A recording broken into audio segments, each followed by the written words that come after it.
This is the Get Global Young Professionals Talk Global Health podcast, envisioned and created by the Irish Global Health Network and their student outreach team. I am your host, Megan Davis, Communications and Events Intern at the Irish Global Health Network and second-year medical student at the Royal College of Surgeons in Ireland. In this series, join me and my student outreach team co-host Aidan Desjardins, a microbiology student at Trinity College, as we talk to inspiring young professionals leading the charge in their respective fields, often operating in sidelines to their career, following their passions above all. Today we are very excited to welcome Ellen Corby, who is a Global Citizenship Education and Engagement Officer with Goal Global based in Dublin. Here is a segment from the broadcast. So much of sexuality education in school is focused on biology, which is of course incredibly important, but when you get to the kind of more complex concepts like body language and love and relationships, connection and communication, all of those, they're harder to teach in a classroom-based setting. So from what I did then, I used my drama background and adapted it to a workshop that was all based on experiential learning to explore those things. Welcome back to Get Global Young Professionals Talk Global Health podcast. My name is Megan Davis, and my co-host today is Maisie Jones, my fellow intern at the Irish Global Health Network. Today, we are very excited to welcome Ellen Corby, who is a Global Citizenship Education and Engagement Officer with Goal Global based in Dublin. She completed her master's in global health, majoring in sexual and reproductive health at the Institute for Global Health and Development in Queen Margaret University Edinburgh. With an academic background in drama and modern Irish, Ellen is passionate about using experiential learning methods to explore complex topics with people of all ages. Welcome to our virtual space today, Ellen. Hi, thanks. It's great to be here. So we like to start these episodes by asking our guests how they became involved in global health, as it's really helpful to hear about the various paths people have taken. Would you mind sharing your story with us? Yeah, of course. And this one, it's actually an interesting one to start off with. So my background is in the arts and kind of performance. So in school, I was big into music, and then I think I surprised people saying that I was going to do drama and Irish for my undergrad. But I think I kind of assumed that I'd go into music then. And so then after I completed that, I worked in the arts for a couple of years, and I was kind of searching for what I wanted to do as a career.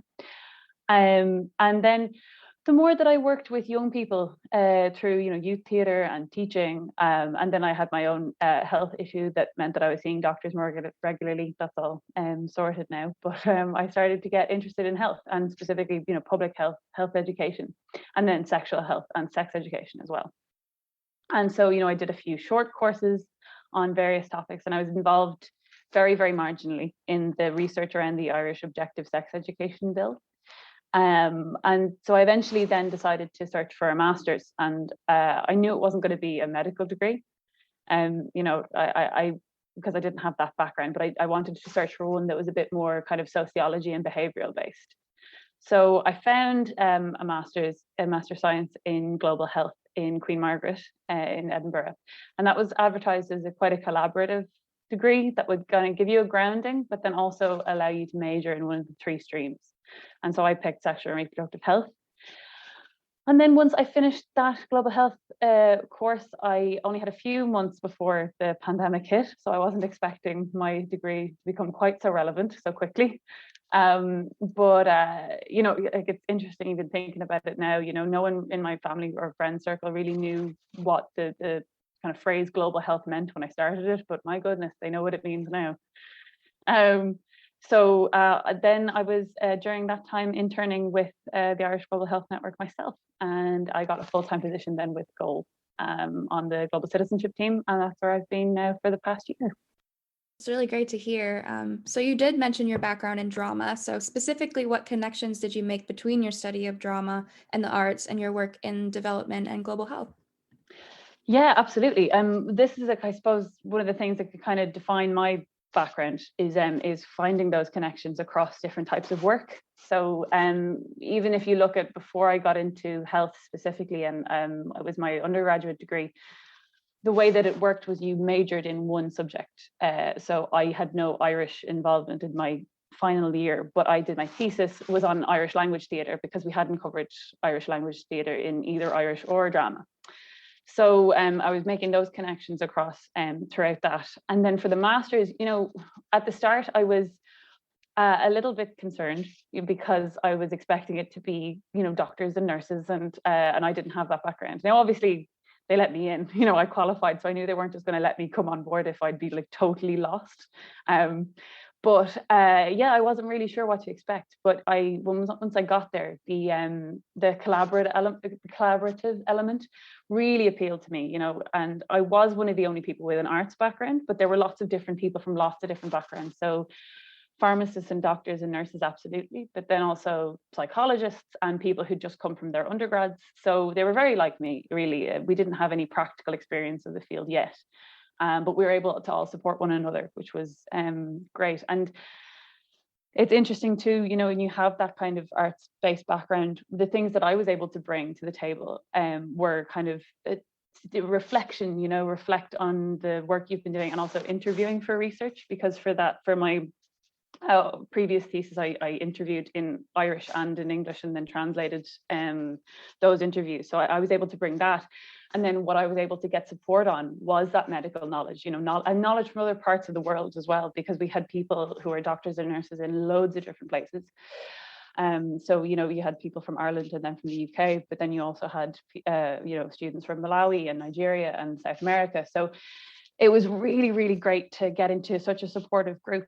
And then so to get into the kind of those connections across with drama and then work with this, I realized quite early on that obviously I had to get my grounding in the actual subject matter, but so much of what you studied came from your background. It was very open. We had limited enough contact hours, so a lot of it came from your own kind of drive to look into whatever you liked. So for example, I had a module, global health and social policy, and so for that I looked into in depth the Irish Objective Sex Education Bill. So that's the bill that is still kind of moving through. It's kind of stalled now in the Dáil, but that I was able to kind of dig into stuff that was kind of my background as well. And actually I then ended up presenting that at one of the IGHN conferences in 2019, I think. Yes. And so then when I was doing my thesis, again, I was drawing from what I knew. I was using drama and experiential learning to explore the complexities involved in sexuality education. So I was going into it with things that are from my background and things that I could kind of bring to the table and really dig in those topics. That's really interesting, and I suppose you could say it's something of a bit of a loose connection, but it seems to work really well. Would you advise others to follow that same path, those who have an interest in global health and find themselves with an arts background? Yeah, I think so. I mean, the great thing about doing an arts degree is that it is very applicable. You do learn transferable skills that you can use in lots of different areas. And with me, it was really, really cool to see the response I was getting from other people with medical backgrounds in classes, and also my teachers. They were very, very supportive and very keen to, if you're thinking laterally, they're going, oh, that sounds really interesting. We can't wait to hear more about it. And so when I was doing even the thesis, it's an interesting one when it comes to sex education. So much of sexuality education in school is focused on biology, which is of course incredibly important. But when you get to the kind of more complex concepts like body language and love and relationships, connection and communication, all of those, they're harder to teach in a classroom-based setting. So from what I did, then I used my drama background and adapted it to a workshop that was all based on experiential learning to explore those things. And those kind of things that can be abstracted out, into fun exercises and games, so that it's not actually related to sex and the sex act specifically, but you can give young people skills that can be transferred to lots of different situations. So for example, a very typical drama game is those kind of power dynamic games. So one person closes their eyes and the other person will lead them around the room and make sure they don't bump into walls or tables or whatever. And I was thrilled with the results that I got from that, because it's a very simple game. It's not intense. No one's under any pressure, but you get to explore that idea of, if you've got one person who's got more power in the situation, they have to be really tuned in with how the other person's feeling. And if they're not comfortable, then they need to communicate more. So if you're seeing someone who's all tensed up because they think they're going to be hit off, a table because their eyes are closed, their partner needs to say, okay, well, what do you need me to do? Do you need me to hold both your hands? Do you want me to put my hands on your shoulders, and steer them around in a way that makes them the most comfortable? And so you can explore those things that, of course, then you can project other situations onto those, but they're a safe way to just explore those sorts of things. And then you can discuss your own experiences of, in this workshop, I wasn't really trying to affect a huge amount of change in just 1 hour workshop, because that's a very short amount of time. But with these young people that I was researching with, I could ask their opinion then on whether or not they thought that this kind of thing, moving and learning on your feet might be a good supplemental program to the more traditional kind of, birds and the bees style sex education course. So that, I know that's a long answer, but basically I was, I was continually using my experience of drama and the arts to kind of guide my exploration of health and education. And that's actually what brought me to my current position. So on the Global Citizenship team, we use drama workshops to cover, big topics. The big topics kind of we're all aware of, but maybe aren't quite sure what to do about. It might be climate change or inequality. Like, these are intimidating things to deal with, especially if you're a young person. But what we try to do is use drama to make them a little bit more accessible and make people feel like they can make a bit of a difference as well. So when I saw the ad for this job, it was looking for a development drama experience. And then they also mentioned actually that a knowledge of Irish was a plus, because they were looking to go into Gael schools. So I just couldn't believe that it had all the different things that I've had background with. So I jumped at the chance, yeah. Very innovative ideas. It sounds really amazing. And that job, your new job, sounds perfect for you. Would you mind expanding a bit on your current job? Yeah, of course. Well, so I'm sure a lot of people will have heard of GOAL, but just as a quick background, that the GOAL is a humanitarian aid agency, and it's working in 14 countries around the world. So we've got program offices in each of those countries. And the focus then is health, nutrition, emergency response, sustainable livelihoods, and then also COVID, which is, as you all know, those things are all affected by COVID. And so then if you're looking at those big issues like climate change, conflict, COVID-19, the GC team, so the Global Citizenship team, we work in Ireland doing workshops mainly with primary schools, although we do work with secondary schools, and we have a youth program, so for young adults as well. But what we are focused on then is those big issues, and we kind of draw on our own experiences from our program countries. Those are issues we can't just focus on ourselves as individuals with. There are systems that perpetuate inequality, and so understanding those big concepts is, it's difficult if you're not involved in the areas all the time. And so these are the things that we draw on for our global citizenship work. So we use what we've learned then to inform how we approach that. And the workshops are drama-based and interactive. And so we ask people of all ages really to just engage with those big issues and hopefully make them feel that there are things that they can do to make changes themselves and take action, and so that's what our work is.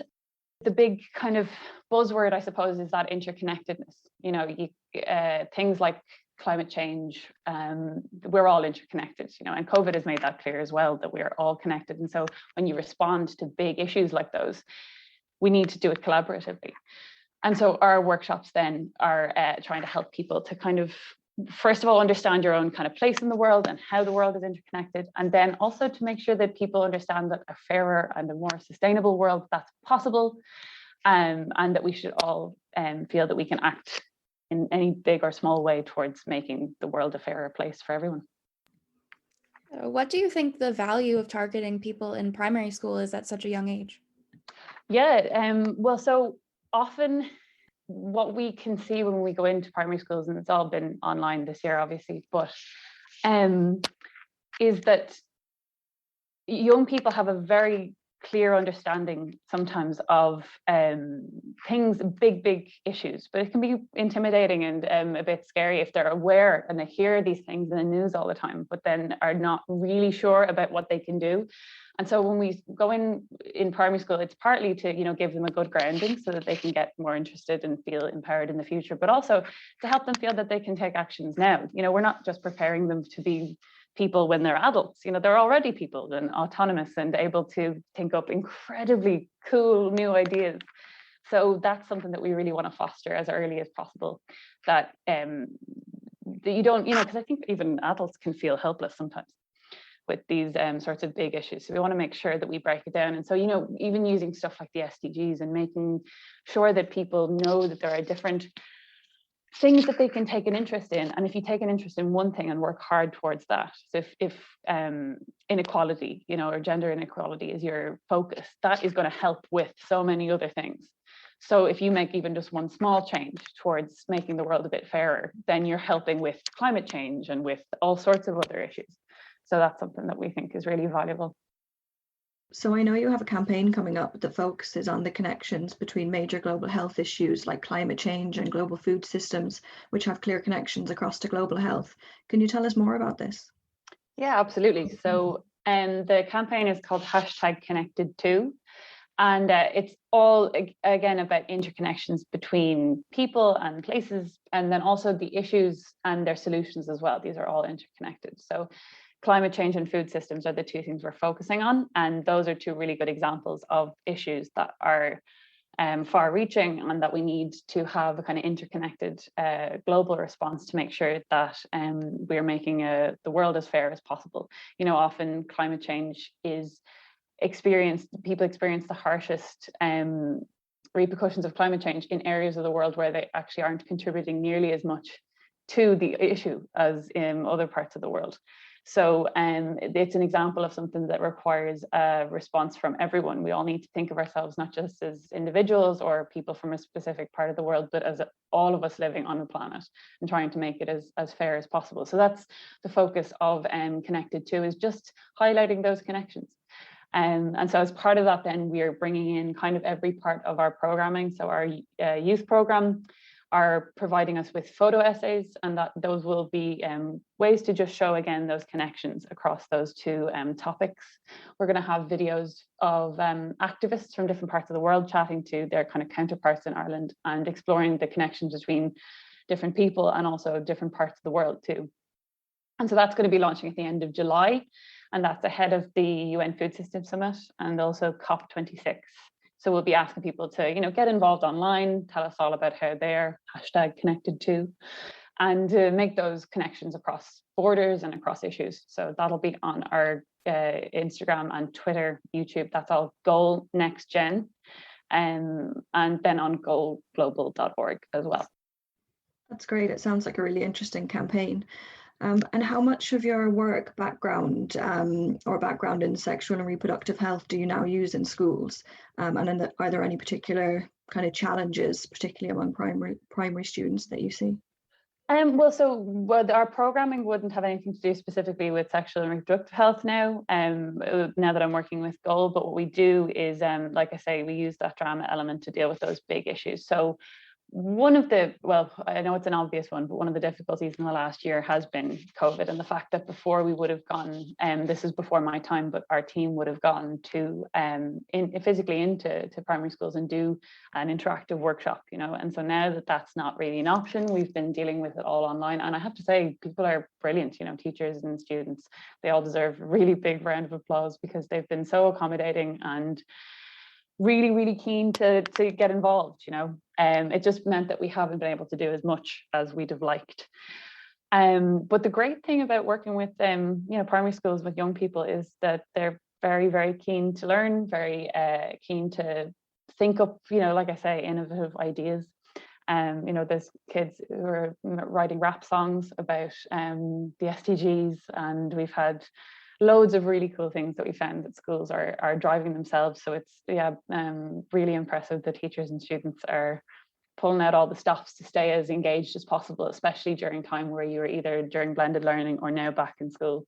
So it's been really lovely to see that. Amazing. Before we go, just a final question. Do you have any advice for people wanting to get involved in global health from their various different backgrounds?